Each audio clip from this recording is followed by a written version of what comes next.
जय श्री कृष्ण दोस्तों, BSRA family में आपका स्वागत है।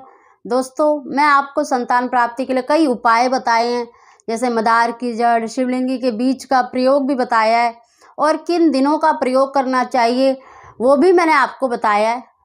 उसके बावजूद भी कईयों जैसे संतान प्राप्ति में देरी होती है, तो उसके क्या कारण हैं। आज मैं आपको थोड़े बहुत कारण भी बताऊंगी और कुछ ऐसे उपाय भी बताऊंगी जिन्हें आप घर में नित्य प्रतिदिन कर सकते हैं और अपनी मनचाही संतान के लिए भगवान से प्रार्थना कर सकते हैं, जिससे आपको संतान प्राप्ति में सफलता मिले। तो दोस्तों, उसे जानने से पहले जो पहली बार मेरी वीडियो को देख रहे होते हैं, प्लीज़ मेरे चैनल को सब्सक्राइब कर लीजिए और बगल में घंटी के बटन को भी दबा दें, जिससे मेरी आने वाली सभी वीडियो का नोटिफिकेशन सबसे पहले आप तक पहुँचे। दोस्तों, संतान प्राप्ति की देखिए, आपको अपनी जन्म पत्री, मैंने पहले भी एक बारी वीडियो में बताया था कि आपको अपनी और अपने हस्बैंड की जन्म पत्री किसी अच्छे ब्राह्मण से दिखवानी जरूर चाहिए। क्या कारण है और उनका निवारण भी करवाना अवश्य चाहिए। दोस्तों, कुछ बातें मैं आपको बता रही हूँ और कुछ आप घर में इन उपायों को कर सकते हैं। देखिए, जब हमारा बृहस्पति सही नहीं होता, कमज़ोर होता है, तो संतान प्राप्ति में दिक्कत आती है, संतान सुख हमें प्राप्त नहीं होता। और अगर आपका पंचमेश भाग में पापी ग्रहों की दृष्टि होती है, जब पंचम भाग, तो उसके कारण भी संतान से सुख नहीं मिलता और संतान प्राप्ति में देरी होती है। तो एक पंचमेश रतन का भी अगर आप किसी से दिखवाएं कि आपके जो जन्म पत्री है, क्या उसमें कमी है, क्या उसमें दोष है, तो उनके हिसाब से कई उपाय भी होते हैं। दोस्तों, आज मैं आपको ऐसे उपाय बता रही हूँ जो सभी राशि वाले कर सकते हैं और ये उपाय सभी लोगों पर लागू होते हैं। अगर वो इनको नित्य प्रति करते हैं तो उन्हें संतान प्राप्ति की चांसेस बढ़ जाते हैं। पुत्र प्राप्ति में, चाहे संतान की किसी की भी इच्छा हो, मनचाही संतान प्राप्ति के लिए वो इन उपायों को कर सकते हैं। देखिए, सबसे पहला कारण मैंने आपको बताया, अगर बृहस्पति आपका कमज़ोर है, नीच राशि में है, तो आपको संतान प्राप्ति में देरी होती है। इसीलिए मैं आपको हमेशा बताती हूँ, बृहस्पतिवार के दिन गाय को रोटी भीगे हुए चने की दाल और गुड़ रखकर अवश्य दें। चाहे आप आटे का पेड़ा दें, चाहे आप रोटी दें, यह आपकी इच्छा है। पर और एक बृहस्पति का जो मंत्र होता है, ओम ग्राम ग्रीम ग्रोम स गुरुवे नमः, इस मंत्र का जाप आप एक माला अवश्य करें। नित्य प्रति कर सकते हैं तो ज़्यादा अच्छा है, नहीं तो आप वीरवार के दिन ये थर्सडे को अवश्य करें। तो आपको जो आपका बृहस्पति है वो मजबूत होगा और संतान प्राप्ति में आपको सहायता मिलेगी। दोस्तों, इसके अलावा भी मैंने आपको बताया पितरदोष। देखिए, पितरदोष होता है तो उसके कारण भी संतान प्राप्ति में देरी होती है, वंश नहीं चलता।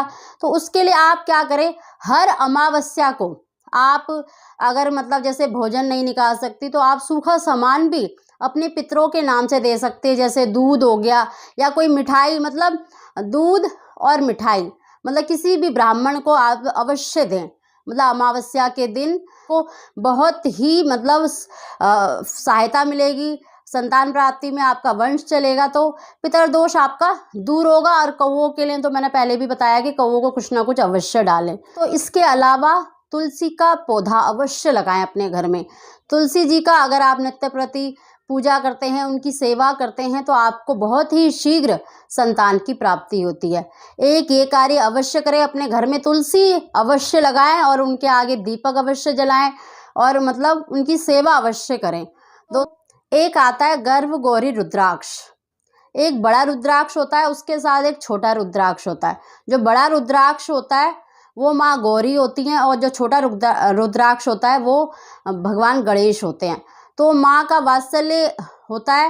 अगर इसको गले में धारण करते हैं, इस रुद्राक्ष को, तो आपको देखिए स्क्रीन पर उसकी पिक्चर भी दिख रही होगी। अगर आप चाहें तो इसको अपने गले में धारण करें, इससे गर्भ की रक्षा होती है। और अगर जिनका जैसे गर्भपात हो जाता है या मिसकैरेज होते हैं, मतलब कंसीव करने में भी अगर उनको दिक्कत आती है तो उन्हें ये गर्भ गौरी रुद्राक्ष अवश्य गले में धारण करना चाहिए। ये आपको मतलब ऑनलाइन मिल जाएगा, नहीं तो आप किसी पूजा पाठ की दुकान से भी पता कर सकते हैं, वहाँ पर भी आपको ये मतलब आसानी से मिल जाएगा। थोड़ा सा महंगा होता है। अगर आप चाहें तो इसको अपने गले में धारण करें, अगर आपको ज़्यादा जैसे संतान प्राप्ति में दिक्कत आ रही है तो इसीलिए मैंने इसको आपको बताया है। दोस्तों इसके अलावा जो मैंने पहले भी बताया है संतान गोपाल मंत्र का, अगर आप भगवान कृष्ण जैसी संतान चाहते हैं तो उनके मंत्र का जाप आप अवश्य करें। कम से कम 40 दिन तो नित्य प्रतिदिन करते हैं तो आपको ज़रूर मतलब सफलता मिलेगी। देवकी सुत गोविंद वासुदेव जगतपते देहि में तनेयम कृष्ण त्वाहम शरणम गतः। दोस्तों इस मंत्र का अर्थ भी मैंने पहले बताया है, तो आप इस मंत्र का जाप नित्य प्रतिदिन तो अवश्य करें। आप जब भी पाठ पूजा करते हैं तो एक माला अवश्य इस मंत्र का जाप करें, तो आपको बहुत ही शीघ्र संतान की प्राप्ति होगी। दोस्तों ये मैंने खास मेन उपाय आपको बताए हैं जिससे आपको संतान की प्राप्ति बहुत शीघ्र होगी। अगर आपके मतलब जैसे कुंडली में मतलब कोई दिक्कत आ रही है तो उनको दूर करने के मैंने उपाय मेन कारण बताए हैं कि संतान प्राप्ति में या पुत्र की जो कामना रखते हैं उनको क्या बाधा आ सकती हैं। देखिए मुझे नहीं पता कि हर किसी की अलग अलग कुंडली होती है, उन सबका अलग अलग कारण होता है, तो मैंने ये मेन कारण बताए जो सभी कुंडलियों में खासकर मिलते हैं, तो उनके मतलब उपाय भी बताएं। तो अगर आपको ये जानकारी अच्छी लगी, वीडियो पसंद आई हो तो प्लीज़ इसे लाइक करें। आप सभी को जय श्री कृष्ण।